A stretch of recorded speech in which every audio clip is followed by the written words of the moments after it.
So in a browser, the first thing you do is go to the JamKazam webpage, which you see before you at www.jamkazam.com. And you click Join Today. And then once you click that, you'll get a registration form, which you fill out using your name and some password that hopefully you can remember.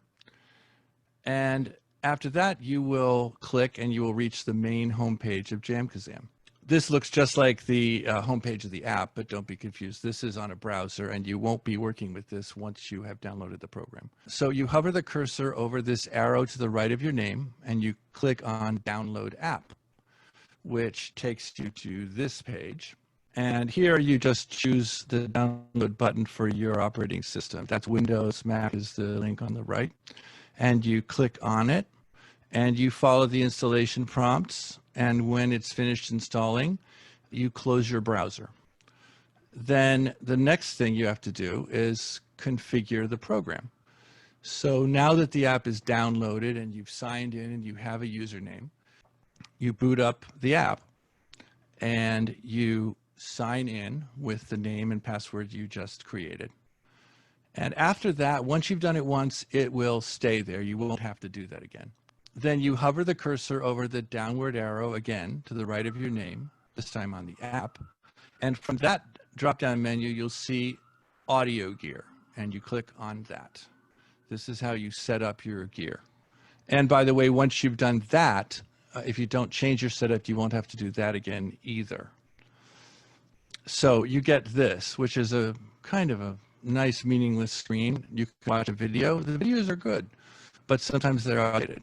I would just bypass this and click Next. And the next thing you'll get looks like this, the audio profiles page. This is where you add your gear. You click on Add New Gear on the left, and you will see this window. Now, you click on the arrow to the right of the word Choose under Audio Input Device, and you get this drop-down. And in the drop-down menu, if you're on Windows, you select your ASIO driver that has part of the name of your interface on it, or you select the name of your interface if you're in Mac. It's self-evident. They both have part of the name of your interface. And so in this case, I select the UMC ASIO driver because I have the UMC audio interface. Once you've done that, it will run a test for latency and stability. And hopefully you'll get green or green and yellow, some combination of those, which if you do, you're good to go. And you'll click Next and you get to this screen. Now this is where you can set up a particular configuration of mics and instruments. And this will vary depending on what your setup is. If you're using just a Blue Yeti with a Mac, you don't need to do anything here. You just click Next and move along. If you have an interface and you're a singer or a musician with just one mic, which is what's already indicated there in Audio 1, you also don't need to do anything. You just click Next. And I'll explain a little more of that in just a little later. So once you've set up your tracks, you will click Next to get to the next screen. This says Configure Voice Chat. It's an archaic thing. Nobody uses a chat microphone anymore, so you'll just click Next. You will see Turn Off Direct Monitoring. And the thing you want to do here is click on that little play button. And you should hear some sounds, bell tones in both ears that shouldn't be distorted. And assuming you do, then you click Next. Success! And that's basically the setup. So when you click Close here, you'll be back at a screen you saw before, the audio profile screen. That will now incorporate the setup you did. The top line now is your interface and your setup. What you want to do here is, as we already did it, you click on the little house icon in the upper right of that screen, and you get back to the home page, which looks just like the web page did. From here, what we want to do now is do a quick test session and see that it all works. So click on Create Session, the block on the left, and you arrive at this screen. This is the Start a Session screen. And I would just click on the first red bar called Quick Start Solo, which means you're the only one in the session as of now, but you get to check out your gear and see what it all looks like. So you'll see this. And in my case, I have this vocal mic, which works so well today. And I also have a keyboard at this particular spot. Now, don't forget that I'm using a keyboard in this case, but in the other room, I have the same setup, but with 2 mics for my acoustic piano. And that's the thing you can't do with most of these low latency programs, is use acoustic instruments and get the same results. So that's important. So what you do now, you'll see that, you speak into your mic. Hopefully you can hear yourself. And basically now what you want to do is you want to hover over the little speaker icon in the little rectangle, black rectangle, and a volume slider will appear. This is for your personal mix. This doesn't affect what anyone else hears. So it's very important to do this. I got confused about this early on and had wasted lots of time wondering how to make it louder. So you just grab the white bar and move the cursor up while speaking or singing. And when you hear yourself, then you can fine tune it with your headphone volume knob. Be careful not to unintentionally mute this. Unfortunately, it seems to do it by itself occasionally. Just take a look at that box if you don't hear yourself. Once you click in the screen away from this slider, you'll be able to see the flickering green lights that shouldn't turn red unless you have your volume too high. Check the little circle. There's a little circle in there that's probably green or yellow.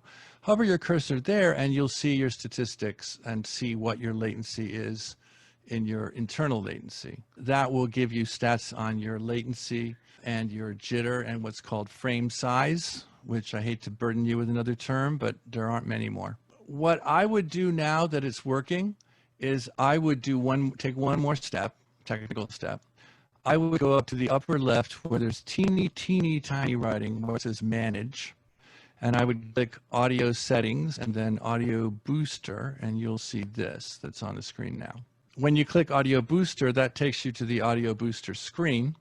The thing to know about this is that the bit rate, the outgoing bit rate, the packet rate, and the frame size are parameters you can adjust, and this is your choice. If you want to lower these numbers, and that's really all you have to know about them, the bit rate can be lowered as far as 128. The frame size can be lowered as far as what's there, 1 millisecond experimental. That will push your system to the lowest possible latency. It may be, though, at the expense of the sound quality or the opposite. So I tend to leave the packet rate alone at its highest setting and tweak the other two. The lower the other two are, potentially the better, the lower the latency. The higher they are, maybe the better the audio quality. Frame size should never be higher than 2.5, 2.5. You can try setting it at 1 all the way down and see how it goes. If you're hearing too many crackles and dropouts, bring it back up. If you ever see it go red in your display while you're in a session and say that it's at 5 or 10, go back here and put it back at 2.5. Similarly, you can set the audio bit rate at 128, the lowest setting, or comfortably leave it at 256, where I usually do. So now close that window and return to the previous session page where you're ready to invite someone else to connect. The people that you want to connect with have to register and download the app and all of that, obviously. This is something David commented to me about that honestly I didn't realize. He told me that he has had occasion to search people on the search function and find them. And if he connects with them, does that mean that they're on your friends list automatically, David? Well, the blue search bar only searches people who are on the JamKazam database. Right. But in that case, if you invite friends by an email, you put in their email, it sends them an email. Right, that's true. Right. And I've done that lots of times. When you want to connect with somebody, you basically, go to where it says friends and click it, and you'll see a list of your friends. And then at the bottom, there's a place that says invite by email. And if you invite someone, that way they get an email that shows, that says, would you like to be friends with this person? And once they say yes, they appear on your friends list, and you can, from that point on, invite them to a session. So you click invite by email, you click send. Once they accept, they go up. And so back on your session page, you can click on the circled plus sign next to invite musicians. You click on that little invite musicians and you get this little box. And in it, you can start typing the name of someone on your friends list and it will fill itself in. Or you can click, what does it actually say? Choose friends. Choose friends. And it will give you a list and you can click and click invite. And once they get that, they will suddenly be in your session. Once they appear on the session page, you can check their computer and audio interface stat too to see how their connection looks. And then you can also see your internet stats, and that's useful. You see a couple of red circles on this. That's because this was with Matt Berman in Amsterdam, between New York and Amsterdam. And you would think that a total latency of 49 would be too much to work comfortably. Guess what? We ran through rhythm songs, and Matt sang a great Johnny One Note, I have to say. We were right together. I mean, I could barely feel the tiniest separation, but in certain cases, he was dead on with me on rhythmic, syncopated hits. It was fabulous. We could easily rehearse, arrange, work that way to Amsterdam. So you check those stats, check their volume icon as well, and get that slider set to a volume where you can hear them balanced with yourself. That's important, not to forget that step. That's, again, your personal mix. There's no fixed limit to the number of musicians and singers and whatever, the directors, who can be together in a session. It's a matter of everybody's processor speed, internet speed, and jitter, plus their distance from each other. As a rule of thumb with audio only, if you found that total latency is fairly low, you should be able to have 4 people, 5 people in a session without a problem. In fact, groups of 8 are reported to play together well, and I've heard of 12, but I'll believe it when I hear it. So now you should be ready to make music. The next thing is just briefly the ability to add video to your session. It does allow video, and all you do is you click this button that says video, and a window will appear much like that window with your own webcam video in it first. And it's in a default lower resolution called VGA 640 by 480, which frankly looks pretty good usually, but it can be increased as you wish for streaming or for your display independently, or both. And you see that drop down. Then there are also several other displays. As musicians approve the use of their webcams, they will appear as well, and your webcam will shrink to a thumbnail. You can change sizes. You can do all kinds of things like that. And by the way, whereas having, say, 4 or 5 musicians playing together with just audio with low latency is totally possible, the latency and jitter tend to increase if more than 3 are using video as well simultaneously, I find. So in a class, for example, it might make more sense to move the video to an iPad or a phone on Zoom with the audio muted and use JamKazam for the audio. Matt just did a session from Amsterdam where he was in Amsterdam and you had 5 people in New York, I believe, Matt, and it went well. Yeah, I had 5 other people and myself, and we were all going together. However, once we added video on more than, I think, 3 people, once we started adding video, we started getting the crackling like that we're getting today on your unexplained crackling today. But I'm because so frustrated. we were over processing, you know, and our jitter was just going crazy. So we moved over, we did that exact same thing. We just moved everybody's visuals over to Zoom and muted and did like you said. Yeah. Right. So let's talk about recording for a minute. So there are multiple uses of the recording function on JamKazam. Obviously, you can record audio and video of a full lesson or rehearsal. You can also practice with recordings you've already made. You can sort of do music -1 style practice.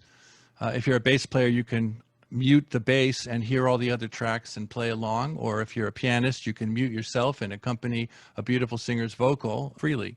You can also make perfectly customized, high quality piano or other rehearsal tracks for singers, which you don't have to do separately. You record it with them, and then that separate track exists and is wonderful for them to be able to work with, obviously.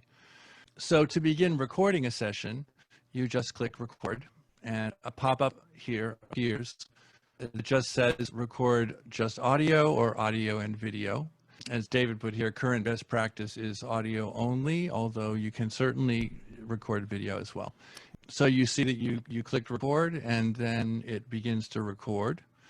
And when you're finished, you click that same button, which now says stop recording. And that is all you do there. You do want to make sure that you check the gain dial on your interface first. I've had a problem, and it's still tricky sometimes to be sure that I have the actual output volume high enough when I'm recording. Sometimes I'll record without thinking about it and find that it's just a small signal and I have to boost it up later to make a recording that sounds good. I have to boost it later, and it isn't the best way. It doesn't give you the best audio quality. So you want to make sure you're putting enough signal out there. So you make sure the gain is high enough to be, you see that it's showing green on your interface and not showing too much of a little red clipping light that's probably next to it. So that's actually important. Remember that your headphones only show you what you hear. It has nothing to do with the level of the output of your recording. Only the session creator has control over the master mix, as it's called, which they can access up in Manage. Right next to Audio Booster is Audio Console, which I think I'm showing you in a little bit. So always check those levels. Once you're done, what you'll see, once you've clicked stop, you'll see this screen. And everybody gives their own name to the track. For some reason, you have to choose a genre from a drop-down list. I would say either reggae or country. And in most cases, I would advise uncheck public recording down there so that everyone in JamKazam can't find it and hear it. And then click save. Then what happens is that once everybody has left the session, JamKazam begins to do its work uploading, and that's why you need to leave the app running for a few minutes in the background. Those files then upload from the computer to a JamKazam server, and they're all available to everyone. Once that's finished, you'll see these green bands telling you that it's all uploaded, and you'll see things happen down at the bottom, uploading, downloading, converting, little tiny type. But eventually it resolves back to these two words, file manager, that you see there. And once that's visible, you click on that. Once you're looking at this, then when it's finished like this, you can click export. And export is what puts all those files on your computer for you to listen to and use. Sorry, I'm a little behind the screen here. Right, so what they put on your computer are copies of these tracks in a good compressed format called OGG, your documents folder. The stream mix I mentioned before is a lower quality track, but it's what you heard in your headphones with the balances you set in your headphones. The other ones are strips of a higher quality, instruments and vocals. It also offers a final mix, which can be sort of hit or miss. I don't tend to pay attention to it. People who might want to use these tracks for professional level mixing want to get the original WAV files, not the OGG files. That's totally possible. It involves a couple extra steps, which I don't want to go into today, but if anyone wants to do that, ask me privately, and I'll be happy to tell you.